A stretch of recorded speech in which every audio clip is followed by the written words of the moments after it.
ଦିଟା ଛଡା ଆଣିଛ ମୋତେ ଚଢି ଯାଉଛି ସେମାନେ ହଉଛନ୍ତି ନୃତ୍ୟକାରିଣୀ ଗାୟକ ବାବୁ ହଁ ଏ ଗାୟକ ବାବୁ ହଁ ଏ ଦିଟା କୋଉଠୁ ପାଇଲେ ମୁଁ ଆଜ୍ଞା କୋଉଠୁ ପାଇଲେ ଦିଟା ଆରେ ନାଇଁ ସେ ରାଉତ ରାଣୀ ରାଉତ ରାଣୀ ହଁ ମୁଁ ବାବୁଆର ଭାବିଲି ସେ ହଉଛନ୍ତି ପେଣ୍ଟି ଶୋଇ ବାବୁରେ ଆଜ୍ଞା ସରିଗଲା ହଁ ହଁ କଣ ସରିଗଲା ସରିଗଲା ନା ମୋର ନମସ୍କାରାତ୍ମକ ମଙ୍ଗଳାଚରଣ କାହିଁକି କାହିଁକି ନା ଦରବାରରେ ଉପସ୍ଥିତ ହେଇଛେ ମାଙ୍କୁ ଡାକିଲେ ଶାସ୍ତ୍ର କହିଛି ମାଙ୍କୁ ଡାକିଲେ ବାବାଙ୍କୁ ପାଇ ସେ ପୁତ୍ର ଅଜାମ୍ବର ହୋଇ ଆଶୀର୍ବାଦ ମଙ୍ଗଳାଚରଣ ପାଠ କରିବା ସଭାକୁ ଆଶୀର୍ବାଦ କାମନା କରିବା ଦର୍ଶକ ମାନଙ୍କର ଆଶୀର୍ବାଦ କାମନା କରିବା ମଞ୍ଚର ଆଶୀର୍ବାଦ କାମନା କରିବା ସଙ୍ଗୀତାଚାର୍ଯ୍ୟ ମାନଙ୍କର ଆଶୀର୍ବାଦ କାମନା କରିବା ଆମେ ଆଜି ଗନ୍ତବ୍ୟରେ ଗତି କରିବା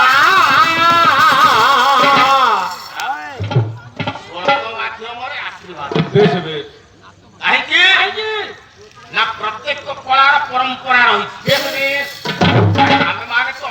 ଅଜ୍ଞ ଛୋଟ ଛୋଟ ପିଲା ଦେଖେ ନାଟକ ଭାଇ ମୋର ବସିଛନ୍ତି ସେ ଜଣେ ପୁରାତନ କଳାକାର ତାଙ୍କୁ ମଧ୍ୟ ପ୍ରଣାମ କରିବା ସଭାରେ ସମସ୍ତଙ୍କୁ ପ୍ରଣାମ କରିବା ମା ମାନଙ୍କୁ ପ୍ରଣାମ କରିବା ଅନୁଷ୍ଠାନର କର୍ମକର୍ତ୍ତା ମାନଙ୍କୁ ପ୍ରଣାମ କରିବା କାହିଁକି ପ୍ରଣାମ କରିବା କାହିଁକି ନା ଆମେ ଛୋଟ ଛୋଟ ପିଲା କଳାକାର ମାତ୍ରକେ ଭୁଲ ଯଦି ଆମର କିଛି ତ୍ରୁଟି ରହିଯାଏ ସମୂହ ଆମକୁ କ୍ଷମା ପ୍ରଦାନ କରିବେ କ୍ଷମା କରିବେ ଆରେ ଦେଖେ ଆଉ ଜଣେ ପୁରାତନ କଳାକାର ଆମର ବସିଛନ୍ତି ଇନ୍ଦ୍ରମଣି ତାଙ୍କୁ ମଧ୍ୟ ପ୍ରଣାମ କରିବା କାହିଁକି କାହିଁକି ନା ସେ ହେଉଛନ୍ତି ଆମର ଗୁରୁତୁଲ୍ୟ ଗୁରୁକଳ୍ପ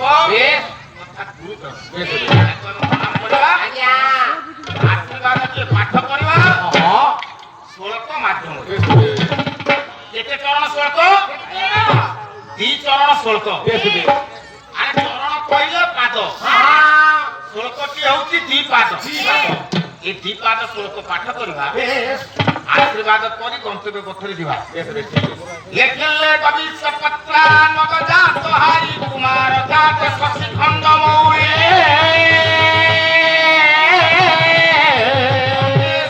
ପୂଜିତାଙ୍ଗ ତାଙ୍ଗ ପାଦ ପଦ୍ମ ପୟାଦିନାଥ ପରମେଶ୍ୱର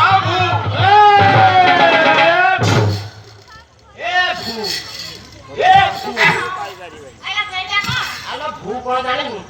ଭୂ ମାନେ ପୃଥିବୀ ପୃଥିବୀରୁ ଜାତ କିଏ କହିଲୁ ଚୁଡା ଯୋଉ କଣ ସିଏ ହଉଛି ମୁଗ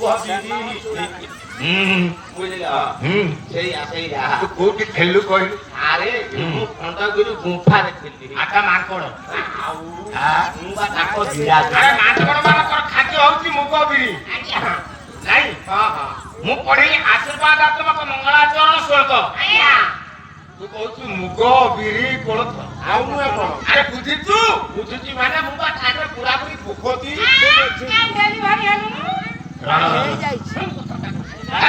ଆରେ ତୁ ପୁରା କହିଲୁ ପୋଖତି କାଇଁ କହୁନୁ ପୋଖତ ଅର୍ଥାତ ମୁଁ ଅଧିକା ଜାଣି ନାଇଁ ଆଜ୍ଞା କିଛି କିଛି ଜାଣିଛି କଣ ଜାଣିଛୁ କହିଲୁ ଆପଣଙ୍କର ଗୀତ ନାଚ ଦେଖିକି ଆଜ୍ଞା ମୋର ଟିକେ ରିଆକ୍ସନ ହଉଛି ମୋ ହାର୍ଟ ଭିତରେ ରିଆକ୍ସନ କରୁଛି ଆଗରୁ ସାର୍ ମୁଁ ଗାୟକ କାମ କରୁଥିଲି ଆଉ ଲୋକ ସବୁ ଜାଣିଥିବେ ଗାୟକ କାମ ଆପଣ ଗାୟକ କାମ କରୁଥିଲି ଗାୟକ କାମ କରି କରି କରି ଗାୟକ କାମ କରୁଥିଲା ଏବେ କଣ କରୁଛି ଏବେ ବର୍ତ୍ତମାନ ପାଳିଆକୁ ପୋଷ୍ଟିଂ ହେଉଛି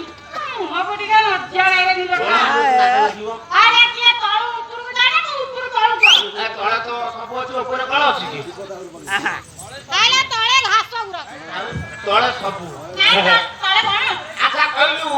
ଆଳୁ କୋଉଠି ଫଳୁଛି ସାରୁ ପିଆଜ ରସୁଣ ଅଦା ମୂଳା ବିଟି ଗାଜର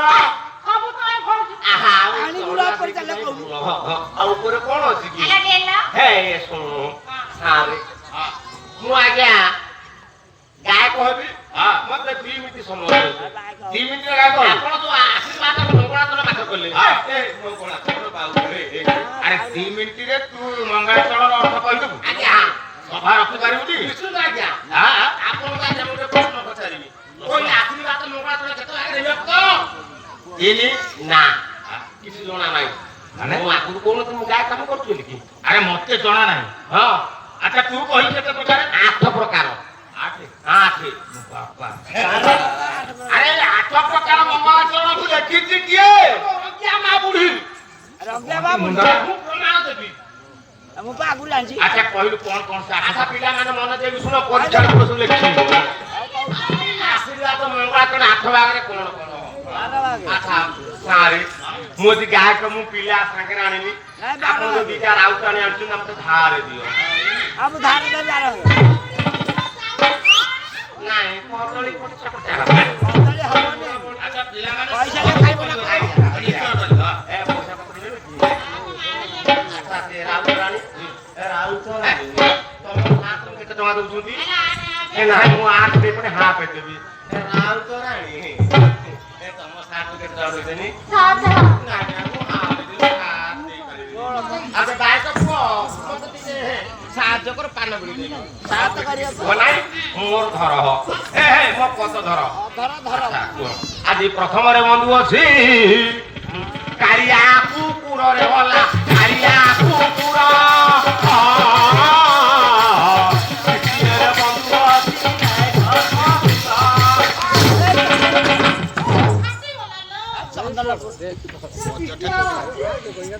ଚନ୍ଦନପୁର ପଳେଇଲା ଆଉ କଣ ଏଇ ଆରେ ମଙ୍ଗଳାଚରଣର ଅର୍ଥ ଆର୍ଥବା କହୁଛି ମୁଁ କହିଥିଲି ପ୍ରଥମରେ ବନ୍ଧୁଛି କାଳିଆ କୁକୁର କାଳିଆ କୁକୁର ହଁ ଦ୍ୱିତୀୟରେ ବନ୍ଧୁଲି ଗାୟକଙ୍କର ଆଚ୍ଛା ଦ୍ୱିତୀୟରେ ମଙ୍ଗଳାଚରଣ ଅର୍ଥରେ ମୋ ଶ୍ୱଶୁର ଆଇଲେ ଆଜ୍ଞା ଦେଖିବା ଆଉ 6ଟା ଅଛି କିଏ କିଏ ଆଉ ତୃତୀୟରେ ବନ୍ଧୁ ଅଛି ଛୋଟ ବଡ଼ ତୃତୀୟରେ ଗଲା ଛୋଟ ବଡ଼ ଚତୁର୍ଥରେ ବନ୍ଧୁ ଅଛି ଗାୟକଙ୍କ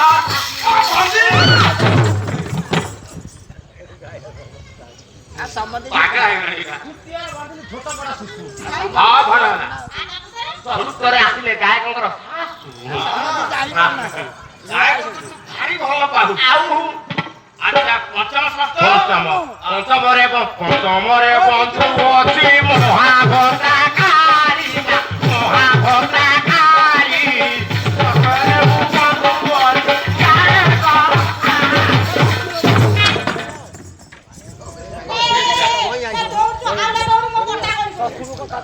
ଆଚ୍ଛା ଶ୍ୱଶୁର ପଞ୍ଚମରେ ଆସିଲେ ମହାଭଦ୍ରାକାରୀ ହଁ ମାମୁ ଡାକିଲେ ଷଷ୍ଠରେ ଗାୟକଙ୍କର ଶାଳୀ ବାଃ ବଢିଆ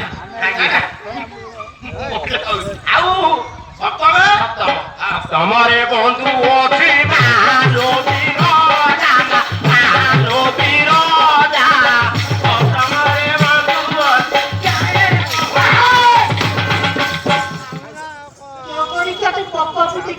କଣ ପକବୁଟି ମରି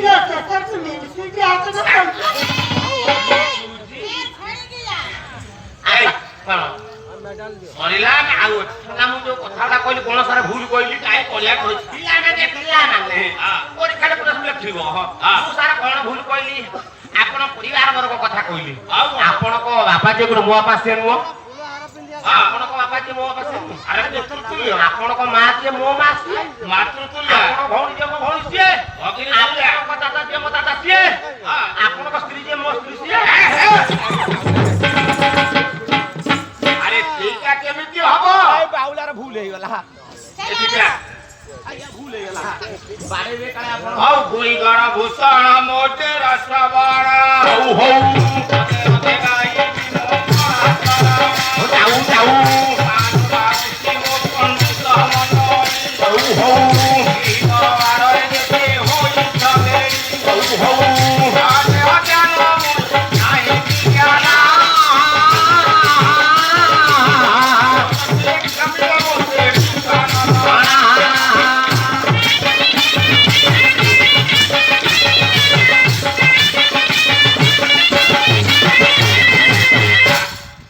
କଥାଟି ହେଲା କଣ କଣ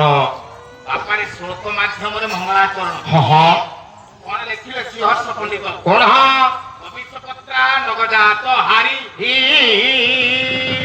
କୁମାର ଦାତ ଶଶିଖଣ୍ଡ ମୌଳି ଲଙ୍କେଶ ସପୂଜିତାଂ ତଂ ପାଦ ପଦ୍ମ ଏ ପୟଦନାଦି ପରମେଶ୍ୱର କହିଲେ ଗାଈ ଗାଈ ଈଶ କହିଲେ ସ୍ୱାମୀ